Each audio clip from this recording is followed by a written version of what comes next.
একটা জিনিস করো না, সেটা কি জানো? কম দামি হেডফোন লাগাও না।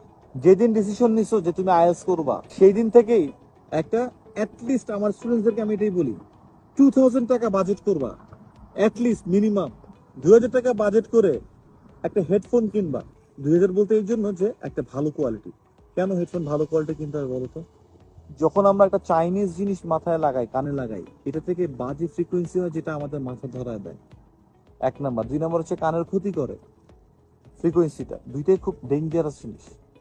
এবং এটা আমার লংজিবিলিটি কমায়। লংজিবিলিটি মানে আমি যে লম্বা সময় ধরে লিসেনিং করবো সেটা আমি আর পারি না, কারণ এটা আমার ব্রেনকে টায়ার্ড করে দেয়। আমার এই জন্য হেডফোন থাকবে। কারণ কি, লিসেনিং আবার এমনই একটা জায়গা যেটার মাধ্যমে আমরা লিসেনিং এর মাধ্যমে আমরা স্পিকিং ডেভেলপ হতে পারে, এই লিসেনিং এর মধ্যে আমার রাইটিং ডেভেলপ হতে পারে, এই লিসেনিং এর মধ্যে reading to some extent develop হয়।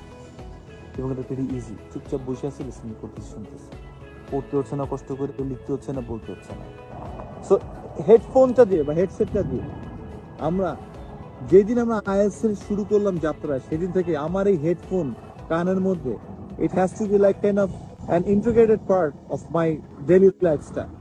এভরিডে আমি যাই করি আর নাই করি, যাই কোথায় যাই, যেখানে যাই না কেন, আমার এই হেডফোনটা যিনি আমার সাথে থাকে। আমি বাসে আছি, আমি লিসনিং করতেছি, আমি অফিসে গেছি, আমি লিসনিং করতেছি। এই হেডফোনটা যত ভালো